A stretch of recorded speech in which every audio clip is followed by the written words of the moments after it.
All right. So this map shows the Northwest Straits region. There's 7 counties that are included in that.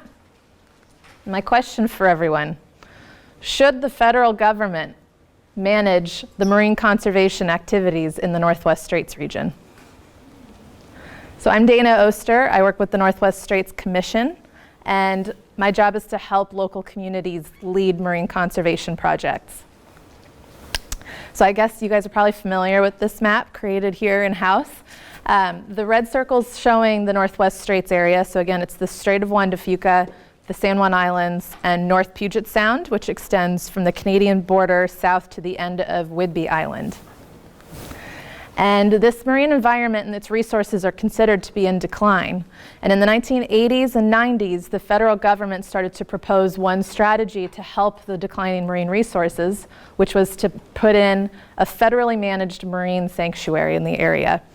Locals were not really fond of this. They kind of viewed this top-down approach as sort of the big bad wolf in this story, and were really reluctant, as you can see here. So they had a lot of pushback to a federal management approach to the marine conservation in the area. However, everyone recognized that there's definitely a need to protect the marine resources. So the solution came about with bipartisanship from 2 US legislators. That's Patty Murray on the right and Jack Metcalf on the left. And they put together the Northwest Straits Initiative proposal, which was meant to really tap into the really strong ethics of stewardship in the area and create something that's an alternative to a federally managed region. And they managed to tack us in to the Polish fishing agreement. So the Northwest Straits Initiative is in that and for other purposes. So with the passing of that legislation, the Northwest Straits Initiative was founded in 1998. And our slogan is local people, local solutions. So our mission as a whole is to have bottom-up, grassroots marine conservation led and empowered by and driven by local communities. So the Northwest Straits Initiative, you heard commission earlier, there's a lot of words. It's kind of a complicated bunch. So our structure is overall, the big word is the Northwest Straits Initiative, and that includes 3 organizations within it. The first one, and the most important, are the Marine Resources Committees, or MRCs. That's the only abbreviation I'm going to use. So Marine Resources Committees, or MRCs, are local volunteers that are appointed by their county council or county commission, and they advise their county councils on marine and nearshore issues, as well as actually implement and lead conservation in their waters. And they have diverse interests on their groups. They have conservation, academic members, they have people that work at the ports or in their local government, they have tribal members, they have recreation and commercial interests, among others. And together there are 7 marine resources committees that make up the Northwest Straits region. So something that's really fun about my job, also challenging, is that there's very different issues going on in these different counties. If you guys have ever been to Clallam County, that's quite rural and has very different marine conservation issues going on than in Snohomish County, where it's much more urban and has a higher population. Like a lot of you, I live in Bellingham, so our local Marine Resources Committee is the Whatcom Marine Resources Committee, and I actually see we've got 2 members of the Whatcom Marine Resources Committee here in this room. Chris, raise your hand. And Eleanor, who you're going to hear later. So these are people that actually live in our community, and they're actively working and volunteering their time to really conserve the marine environment in our area. So go Whatcom Marine Resources Committee. Next, the group that I work for is the Northwest Straits Commission. And so I'm employed by the state, so I'm considered a state employee. We're housed in the government. And there's 4 staff members, including me, that help basically provide technical and financial support for the MRCs to do their work. We also have a commission board, and that's made up of representatives of all 7 marine resources committees. There's a tribal rep, there's governor appointees, and there's a representative from the Puget Sound Partnership. The key is that this group makes decisions based on consensus, and it's majority ruled by MRC representatives themselves, and they drive all the different decision making and steps that we take as a whole. And then thirdly, there's the Northwest Straits Foundation. And they are the nonprofit partner that was started in 2002, and they rein in additional grant money and get private money to help support additional work that the MRCs do, as well as the money we provide them at the Commission. And they lead some additional projects on their own, things like derelict gear and nearshore restoration, shoreline homeowner outreach. So something that's really cool about the MRCs, I'm not going to go into all the different projects they do, but I'm going to highlight some of the regional stuff. So although Clallam County and Snohomish County have very different marine resource issues going on and have very different projects, there's also some overlying projects that multiple MRCs team together to work on. So this is them being bull kelp. We've got all 7 MRCs represented in this photo. And so a few other regional projects that they take on. This is what you're going to hear a lot more about from Eleanor shortly. We have a kayak-based bull kelp monitoring program where volunteers get on kayaks and actually track the perimeter of kelp beds in their area to look at long-term trends in that kelp in their counties. We also have a program called Catch More Crabs. So this is an education and outreach program designed to inform recreational crabbers on how to sustainably catch Dungeness crab and set their traps and make sure that they're not losing their pots, which can get lost and then continue to fish and kill our Dungeness crab resources in the area. We also have volunteers walking the beaches at restoration sites and index sites looking for forage fish spawning, and that data is provided to Fish and Wildlife into their database. It's a huge data gap, and if we didn't have those volunteers out there, Fish and Wildlife might get to those beaches at most once a year. So they're really helping fill a niche in terms of understanding where and when forage fish are spawning in our beaches. And another thing, they've got 4 different counties working on native Olympia oyster restoration. So they're all working either through pilot programs, test plots, or have full-blown self-sustaining beds of Olympia oysters that they helped restore to those areas. And that includes Whatcom MRC, which is looking into doing this as well. And so the moral of the story of the Northwest Straits Initiative is 21 years later, which is kind of around the age of a lot of you, this model is still going strong. We're the only model that's doing this in the country. And I think we've really proved that it's a very unique model that is led by bottom-up conservation to empower locals to actually not only advise on, but drive the marine protection and recovery that's going on in their environment. And so we've got a sign-up sheet that we'll pass on. You can go to our website. We have a monthly newsletter if you want to hear more about the specific doing. So you can sign up for that. We're on social media as well as the foundation. And now, since I said you guys, your home MRC is the Whatcom, you're going to learn more about one of their specific projects. So Eleanor, let's get you up here.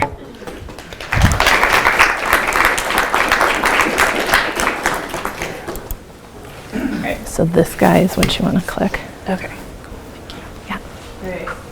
So I'm Eleanor Hines. I'm your North Sound Baykeeper, lead scientist at Resources for Sustainable Communities during my day job. And so when I'm not doing that, I'm with the Whatcom Marine Resources Committee as their chair. And so I started actually getting involved with the Whatcom MRC back when I was a student here doing my undergrad at Oster, and I started volunteering with some of their projects and liked it, kept on doing more and more stuff, and then all of a sudden one day I found myself as the chair of the committee. So I encourage you all to get involved with the Whatcom MRC if you're interested. There's lots of really great projects. We have a variety of citizen science stuff ongoing that's really great experience for college students, but there's also lots of other great opportunities as well.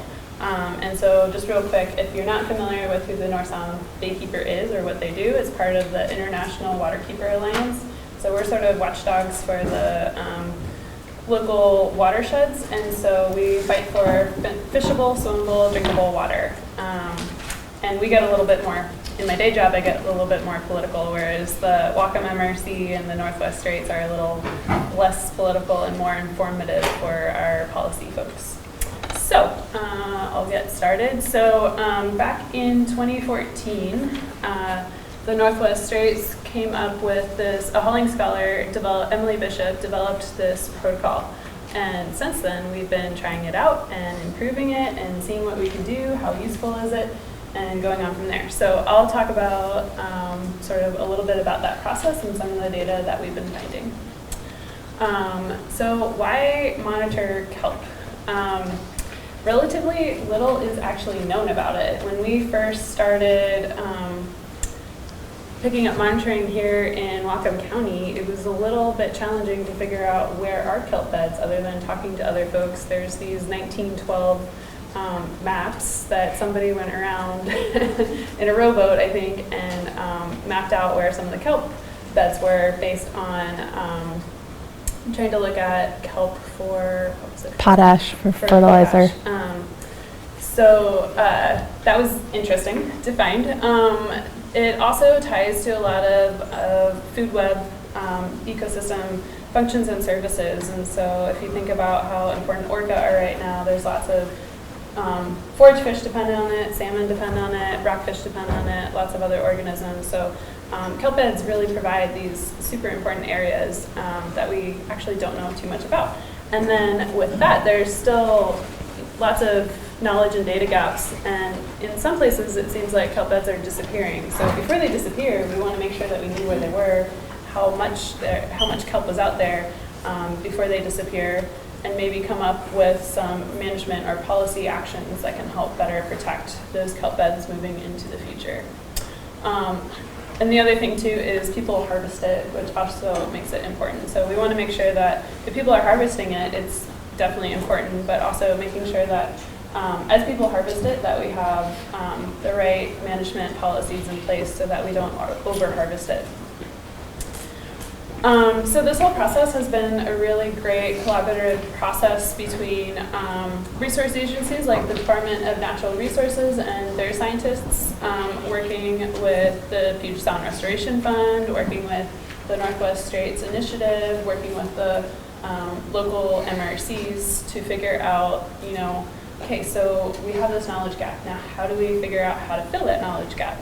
I know, let's do citizen science. And so making sure that we're collecting data that's actually going to be useful, because there's some citizen science projects out there that are a lot of fun, but they might not be super informative. And so here we really have that great combination of collecting data that is actually being used for resource management things. And we're also telling them too, like, no, that's not appropriate for citizen science. That's too dangerous to do by Kayak and other stuff like that. So they get important feedback from us, as well as us getting important feedback from them, to really develop this protocol to the place that it is today. So we headed out on the water, and that's an example of one of those 1912 maps from the outer coast.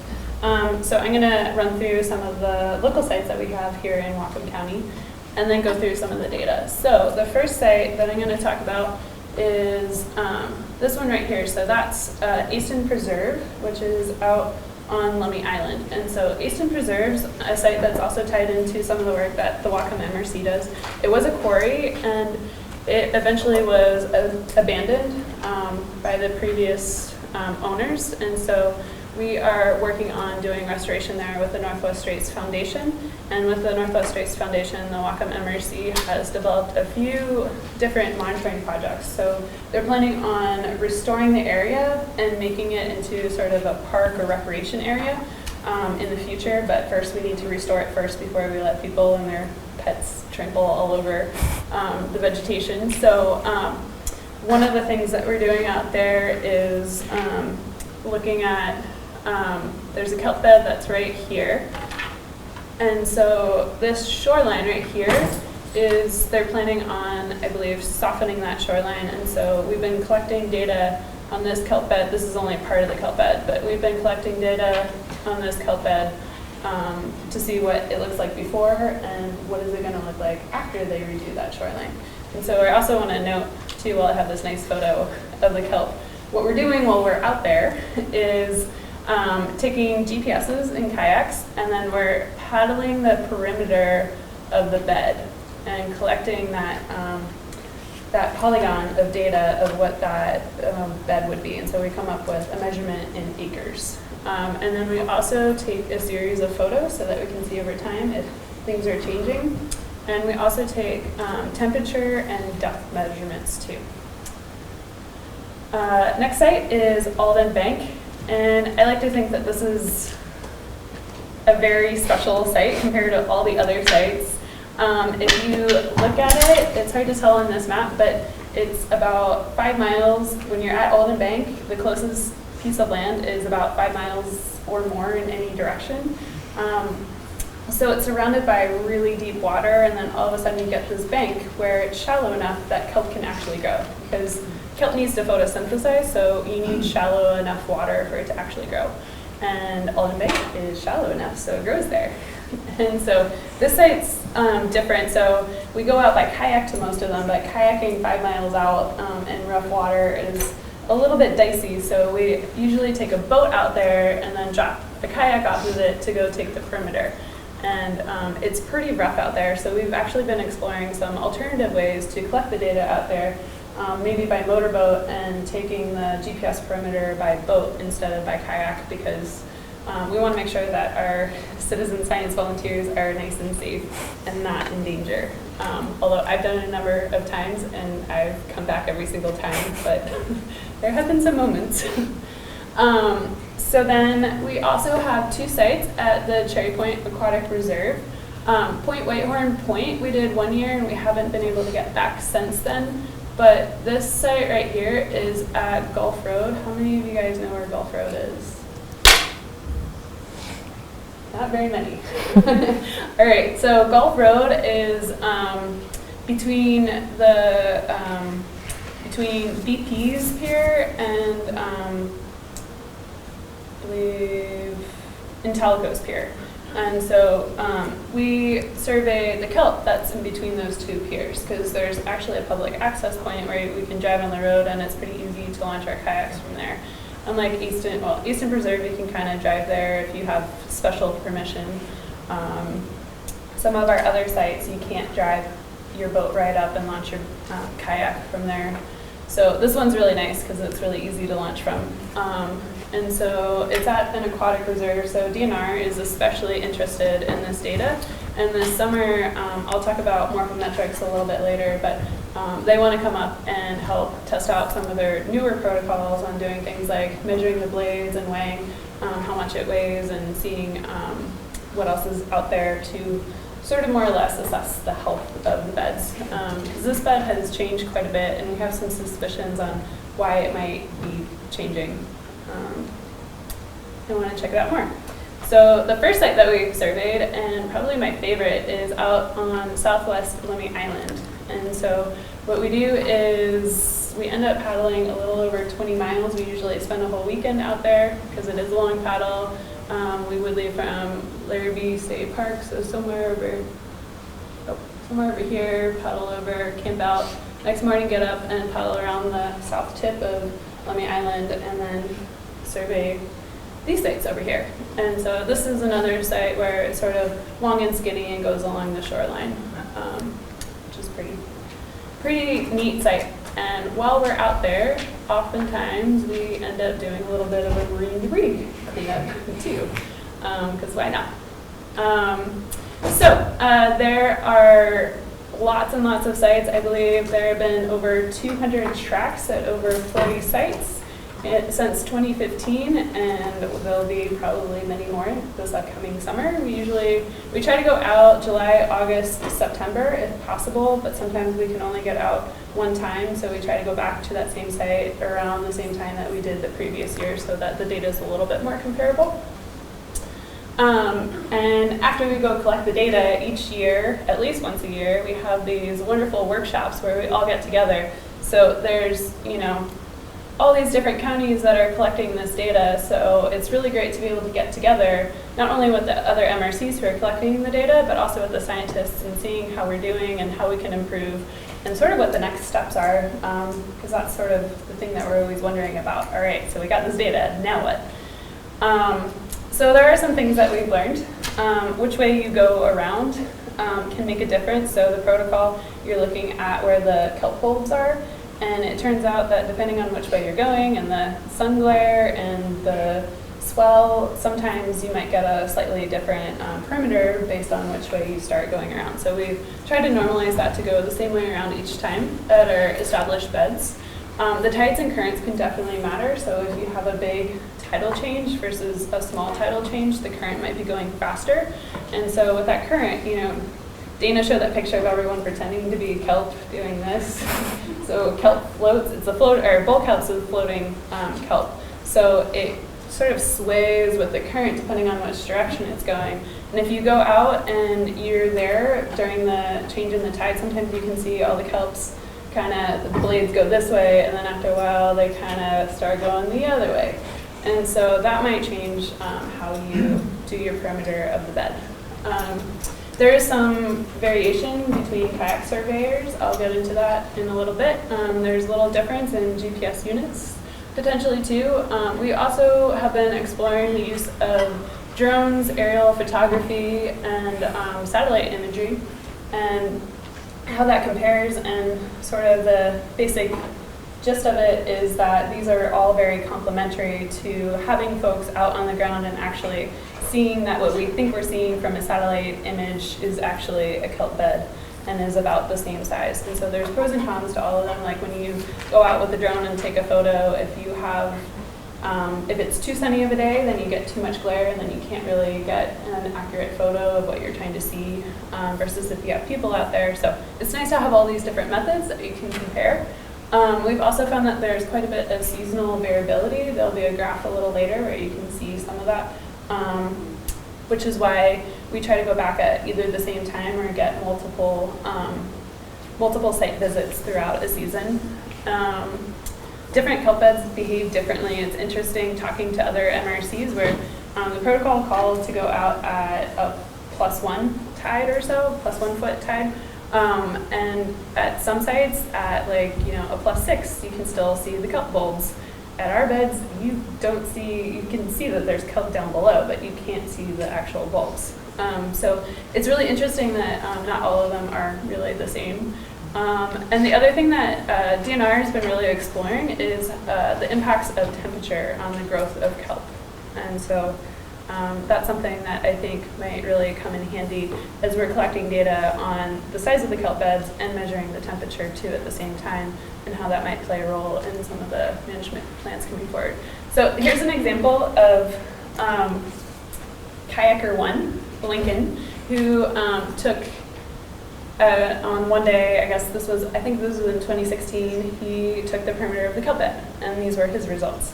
And then Kathleen did the same kelp bed, and this was her results. So we had 1.16 and 1.46, so there's a little bit of variability there. So one of the things that we try to figure out is, okay, so there is variability between different kayakers, so how much does that variability account for in the end us being able to see actual changes in kelp beds over the years? And so from July, this also goes into the seasonal variability, so it does not only vary over surveyors, but it also varies over time. So this one kelp bed between July through September varied from 0.7 to 1.5 acres, so it like was doubled at one point from another measurement point.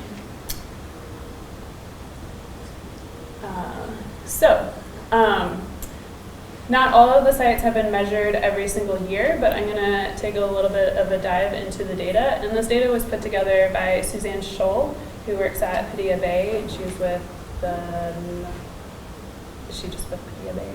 She's with us too. Northwest Straits. Okay, great. Both.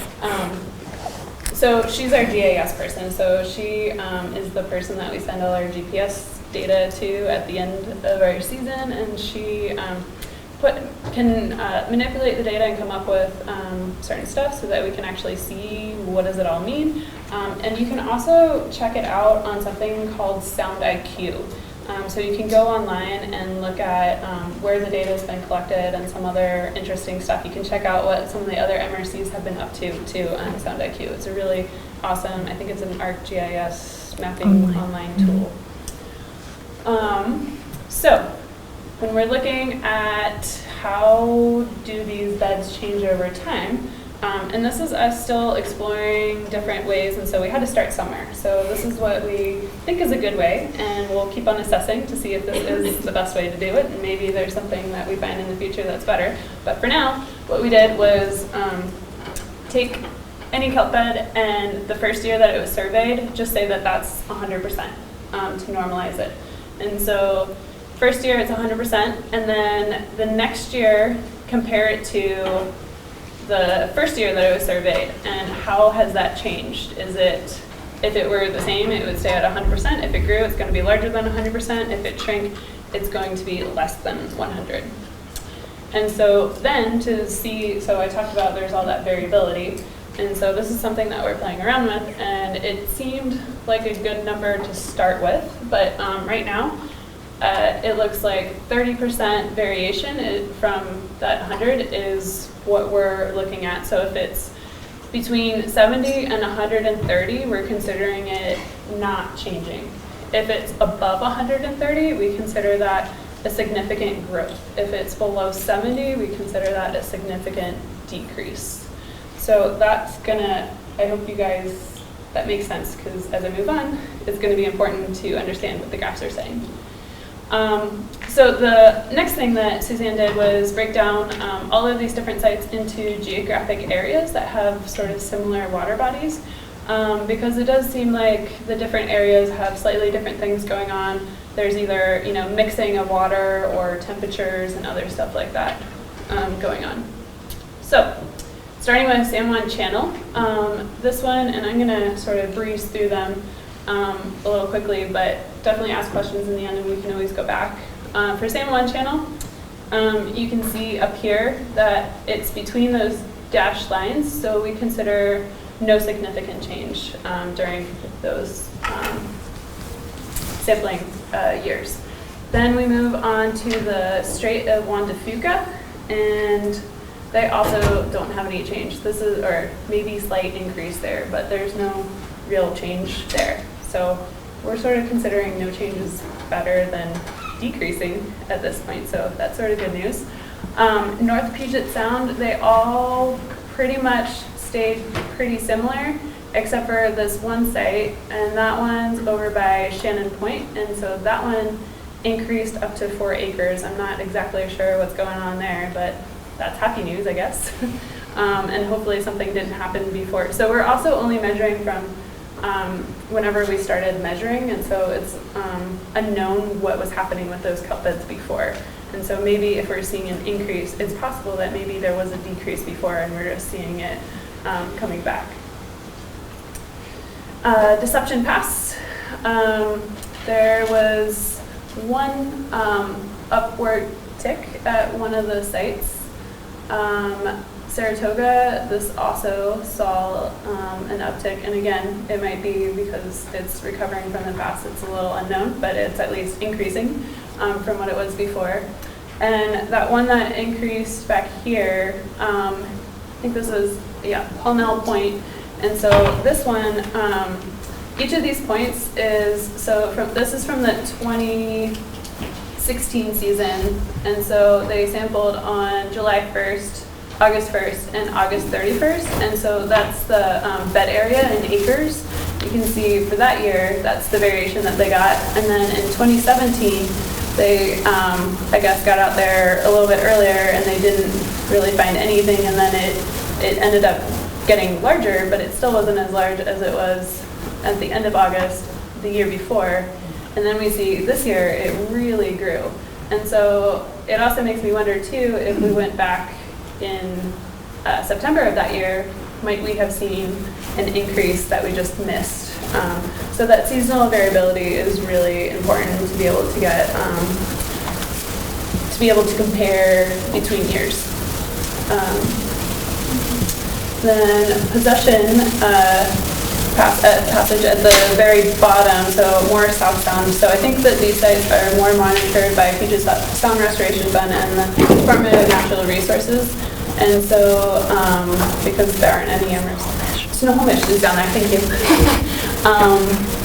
Snohomish is down there, so they help collect this data, and it looks like most of it is actually declining. There was one bed that actually disappeared, and there was one spike up, that pink point, and I believe that that one was a really small bed to begin with, and so it wasn't actually a super large bed overall, but because it went from really tiny to like a more moderate size, it looks like it was a huge growth. So from all of this data, one of the things that we believe that we're seeing is that more or less a lot of the beds are pretty much staying the same for now, except for down south here, we're a little bit more concerned. And so that's what we sort of suspected before, is that there's kelp beds down in the South Sound that are disappearing that we haven't quite documented, that some of them might already be gone. So it's really important that we're collecting that data and trying to figure out how we can better manage it going into the future. Are there things that we can do to help protect these kelp beds or do restoration to help them come back?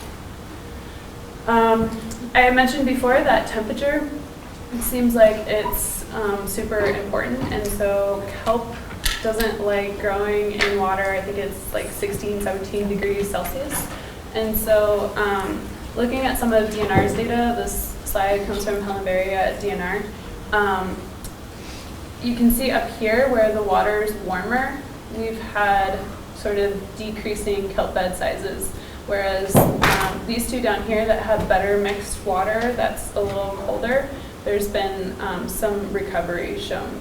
So temperature seems like it definitely plays a role, and it's a little concerning about our upcoming, what we're expecting for this summer and going into future summers, about what temperatures might look like, what our freshwater inputs might look like, and how that impacts our nearshore water temperatures, and how that in turn impacts our kelp beds and their ability back. Because if it's only once every so many years, it might not be so bad, but if we get hit with a lot of warm summers with warm water multiple years in a row, our kelp beds might really start to suffer. So I mentioned morphometrics earlier, so as we were out there doing the perimeters, we also wanted to get a better sense of what is the overall health of the beds. DNR, I don't blame them, they don't like to use the word health in measurements, because what is health?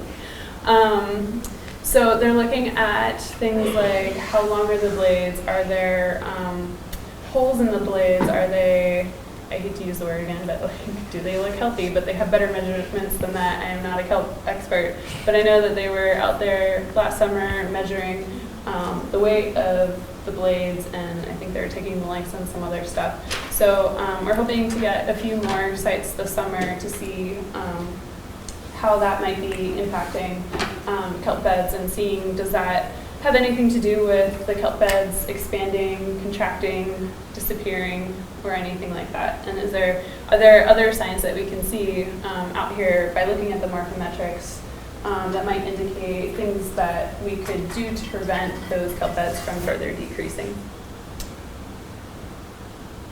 Some other things that we're looking to explore. So this was at the last workshop. It's always fun having all the MRCs come together. They come up with all kinds of genius things, and I know working with students, our MRCs actually worked with Brooke Love's classes last 2 years, and they've come up with some very ingenious things. But this guy here came up with a way to take some plankton samples using a kayak pump and a PVC pipe. So there's lots of fun things, creative ways to improve these projects, but we're trying to figure out if we want to start better developing the plankton protocols, because it looks like plankton and kelp sort of have these interactions that need to be better explored. We also are wondering, should we deploy temperature loggers, because we just take the temperature at the time that we're out there, but maybe gathering some long-term data might help enlighten us a little bit more, because it does seem like that's really important for kelp recovery. And then we're also looking at doing some motorboat surveys too, like I mentioned at Alden Bank, but as well as I said before that in Whatcom County, there's not a lot of maps that really comprehensively tell you where all the kelp beds are. And so we want to do some motorboat surveys where we go out and just GPS all the points where kelp is along our shoreline, so that we can know in the future at least the presence, absence of kelp beds. Then we also, some of the other MRCs have access to GoPros and other stuff like that, so they've been doing drop cameras off the side of their kayaks and looking at what's underneath the surface, because it's really cool seeing what's on the surface. But what's underneath is just so much more. Kelp beds are so three-dimensional. And when you're out there kayaking, you're really just getting that 2D perimeter. And so knowing what's under there could also be super important. The only downside of it is that once you collect all of that video footage, somebody's got to go through it and look at it and figure out what to do with it. And then we also are hoping to increase our education and outreach about it, because kelp beds are super important. And if anyone here wants to get involved, I definitely encourage you to sign up on that sheet that went around and or come to a future meeting. So the conclusions that we've drawn from this is that the data is useful, and we've been told to just keep on kayaking, which is, I'm okay with that. I'll keep kayaking. And so it's been really useful having all of these different, I do a lot of citizen science data collection through the MRCs as well as through my day job at Resources. And I think it's really, really valuable to collect the local data, but it's also really, really valuable to get that local scale in there too. Like, for example, years ago, some folks started seeing the local great blue heron populations crashing, and then others saw it, rising. And so some areas they thought, oh my gosh, they're going extinct, we should be worried. And then other places thought they were going out of control. And had those people not talked to each other, they would have only had that local vision of what was going on. And what it turned out was that they were all forming these mega colonies. So it's really, really valuable to have all of these MRCs collecting data and having that local knowledge of their kelp beds coming together and really sharing what's going on. And then in June, Dana is leading these efforts, but we are meeting down in Olympia, and I believe correct me if I'm wrong, we are working towards developing some kind of kelp management plan for Washington State. Kelp Conservation and Recovery Plan. Thank you. So I think that this is a really great example of how local and regional efforts can really work together to fill in those data gaps and implement policy change for the better. So things you guys can do. You can join the North Sound Stewards. So I didn't mention this before, but the North Sound Stewards is a joint program between Resources and the Whatcom MRC, because we have so many citizen science projects going on that are all more or less focused on the nearshore marine environment and collecting data to provide resource agencies. If you kayak, you're more than welcome to join us on one of those kelp kayak surveys that I was talking about. You can also attend a Whatcom Marine Resources Committee. There's maybe a little bit of a conflict on the upcoming one with this class here. But we always meet the first Thursday of the month from 5 to 7 p.m. at 322 North Commercial Street in the garden level basement room there. It's a basement room, but it's got nice windows, so it's not too dark. And we're going to have Dr. Todd Sindell talk about forage fish in the Salish Sea at the next one on June 6th. You can also check us out on the web. You can look up the Whatcom MRC, Northwest Straits, check out Sound IQ, lots of really great information. You can also email us. I put Dana's email up there, my email up there. And then I also put Austin Rose's email. She is our staff support for the Whatcom County Marine Resources Committee. So she's staffed by Whatcom County and helps herd us volunteer cats. She herds the cats of the MRC. Because we're all volunteers. So if any of you guys are interested in joining the MRC, I should have mentioned that here too.